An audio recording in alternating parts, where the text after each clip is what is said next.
Concrete begins its life as a fluid mixture of cement, water, sand, and gravel. Concrete can be cast into molds or forms and will harden to create the necessary components of a concrete structure. The setting and hardening of concrete is caused by a chemical reaction between Portland cement and water. This can be demonstrated by adding a small amount of cement to water containing an indicator. The rapid development of a blue color reflects the release of hydroxyl ions from the dissolving cement.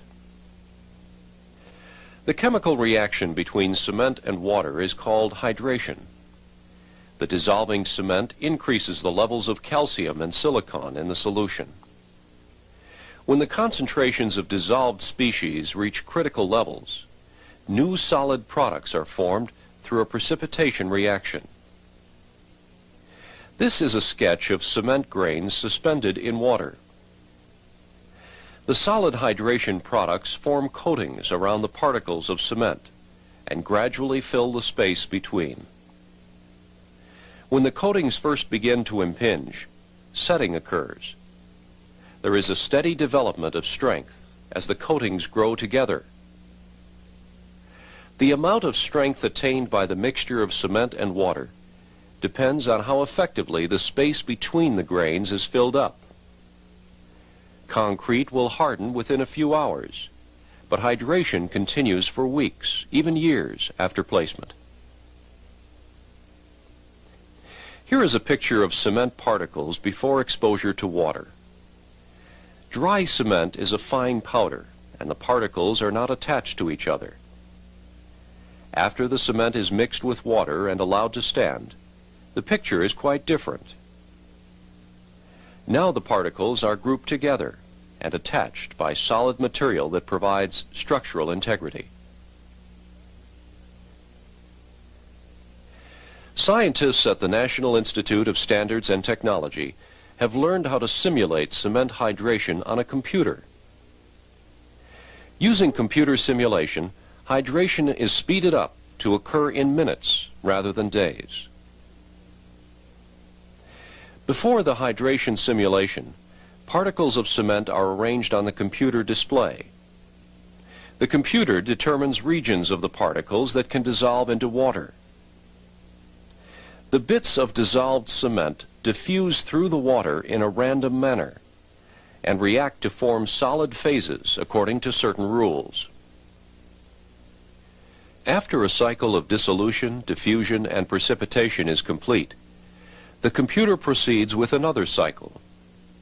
As this process repeats again and again, the microstructure develops, building bridges between particles that provide strength to the material. Computer simulation has proved valuable because it allows researchers to test conditions and make measurements that are difficult to achieve in real life. At the end of the hydration simulation, the structure of the hardened cement paste is very similar to that observed under the microscope.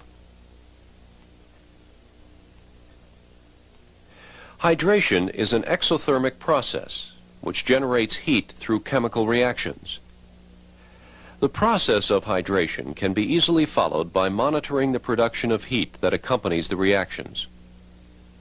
This is done by sieving mortar from a batch of concrete and weighing it into a bottle which is placed into an insulated container. A thermistor is then embedded into the fresh mortar. The output of the thermistor can be recorded by a computer.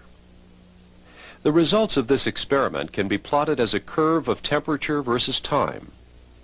The area under the major peak can be related to early strength development. The initial dissolution of cement produces a short release of heat, shown by the first peak in the calorimetry curve. After the initial dissolution, hydration products are quickly precipitated on the surface of each cement particle. The layer acts as a protective barrier and temporarily delays the further dissolution of the particle. This slows down the reaction for a period of several hours and is called the dormant period. The existence of the dormant period allows concrete to be transported to the construction site and placed and finished in the forms. The end of the dormant period represents the beginning of setting, at which time the cement again starts to react more rapidly with water as new hydration products are formed.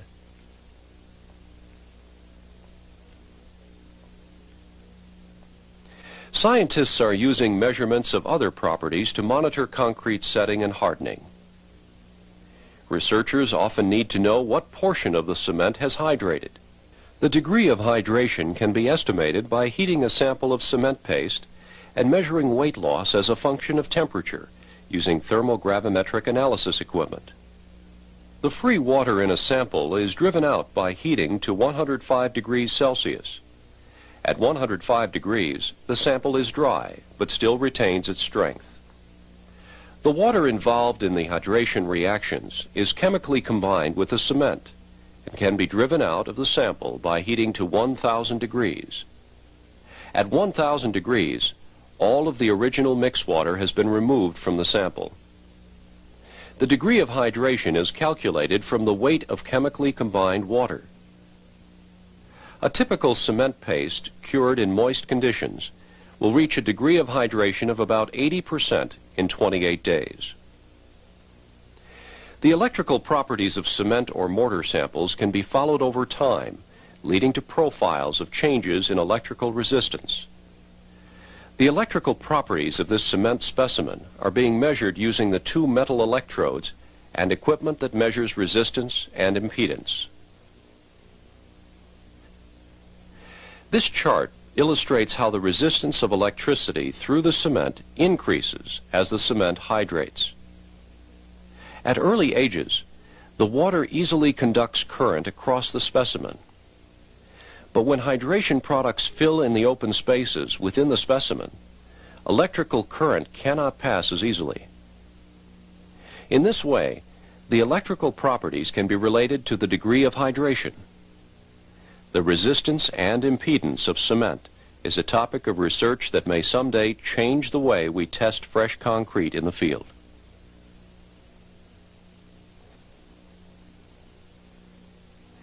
The fluid properties of concrete are very important in the field because quality construction demands adequate consolidation.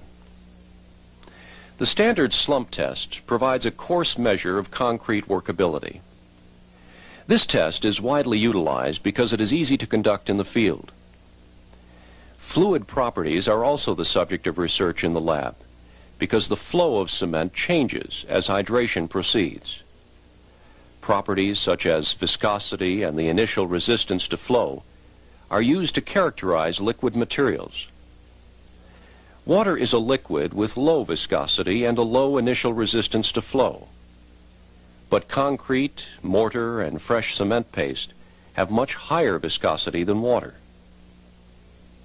Vibration is often used to overcome this resistance in concrete. In the lab, fluid properties of cement paste can be measured with this Brookfield rheometer. Researchers use larger equipment, such as this Tattersall rheometer, to measure the properties of mortar and concrete. The rheological equipment can be used to measure the initial resistance to flow, which is referred to as yield stress. At the time of setting, the yield stress starts to increase abruptly, and the ability to flow is lost.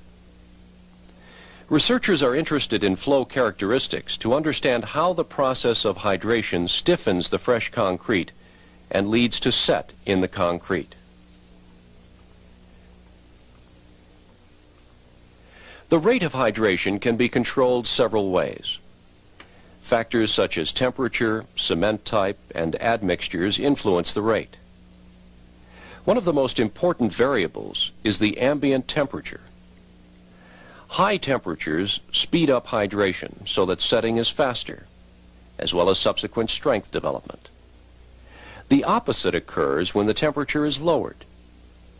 A good rule of thumb is that for every 10 degrees Celsius change in temperature, the rate of hydration is changed by a factor of 2.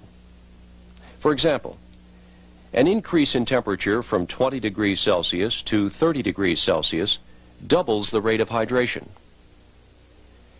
It is important to remember that when the weather gets cooler, concrete is slow to harden and must be kept in forms for a longer period of time. Hydration of concrete can also be controlled by using different types of cement to counteract the effects of high or low temperatures in the field. For example, the use of type 3 cements counteract cold temperatures because they hydrate faster. There are also special chemicals that regulate hydration.